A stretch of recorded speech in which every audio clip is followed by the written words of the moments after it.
Terima kasih pemirsa, masih bersama kami Damai Nusaku. Dalam segmentasi berikut ini Syekh Ahmad akan menjelaskan kepada kita berkaitan dengan larangan mempersulit urusan dan melalaikan hak orang lain. Silakan Syekhuna. Assalamualaikum warahmatullahi wabarakatuh.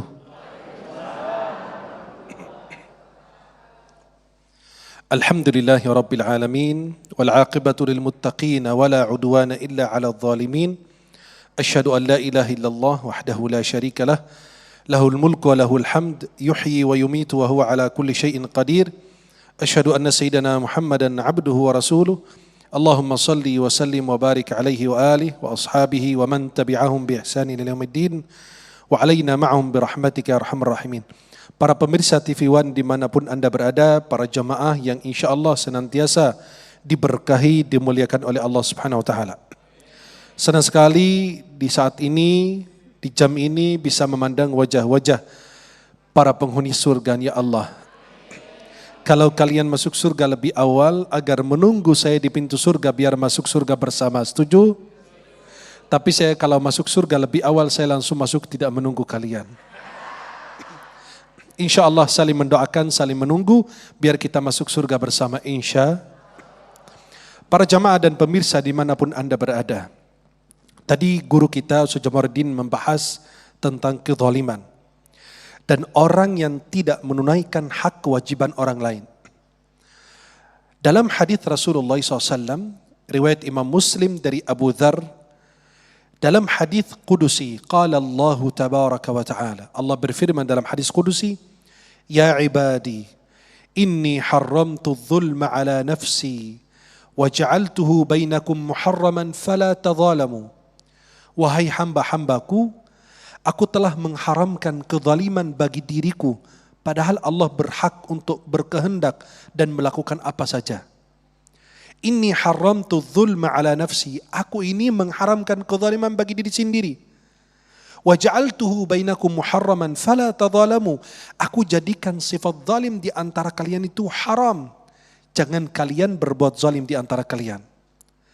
Zalim itu apa? Melalaikan hak orang.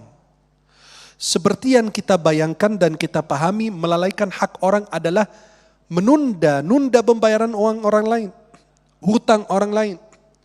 Padahal bisa menjadi melalaikan hak orang itu termasuk melalaikan hak keluarga, hak istri, hak anak, hak orang tua, hak tetangga, hak masyarakat, hak bawahan kita, hak teman.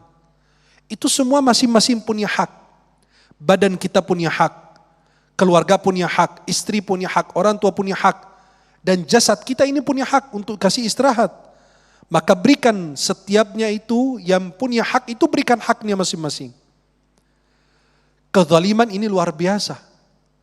Jangan sampai engkau benar-benar mempersulit orang lain untuk meraih dan mendapatkan haknya. Sampai Nabi SAW sendiri pernah berdoa agar mereka yang diberikan kekuasaan, jabatan, harta atau apapun itu, kalau dia mempersulit umat Nabi Muhammad agar Allah kasih dia susah.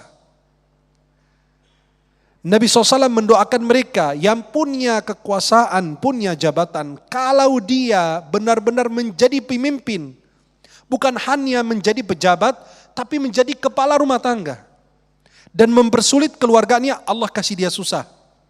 Dan kalau mempermudah kepada mereka, Allah kasih kemudahan dan keberkahan bagi dia. Para pemirsa dan jamaah yang dimuliakan Allah, seorang penguasa pernah masuk ke penjara bersama anaknya.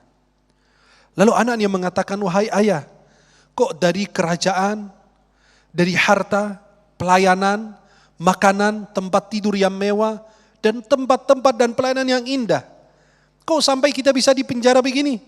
Apa kata ayahnya? Halo? Masih hidup? Alhamdulillah. Jadi kata ayahnya, wahai anakku, kita saat ini bisa ada di penjara. Dari kehidupan yang nikmat, kehidupan yang susah, bisa jadi karena doa orang yang telah kita zalimi. Pernah kita merampas, kita mengambil hak orang lain. Kita menunda, kita melalaikan. hak orang lain sehingga kita pada saat ini ada di sini dipersulit.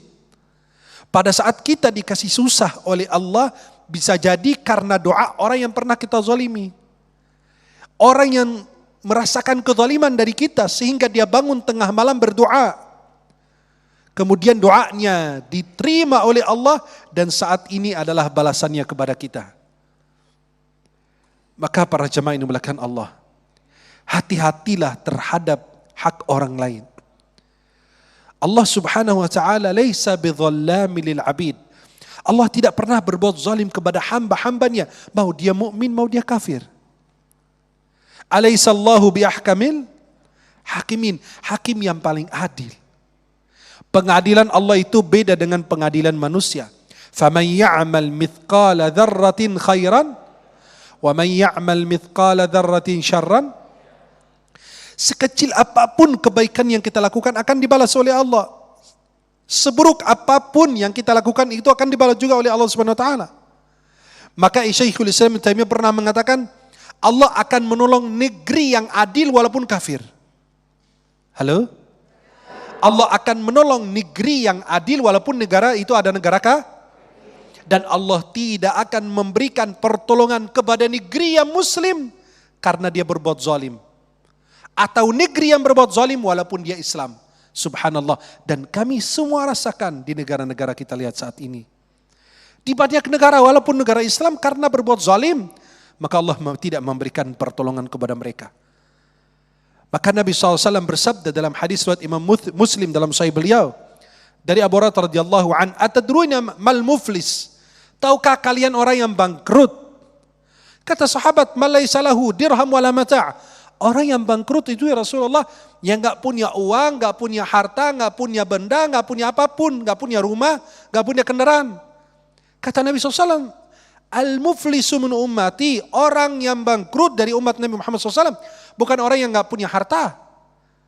Tapi kata Nabi, dia punya banyak dan punya segala-galanya.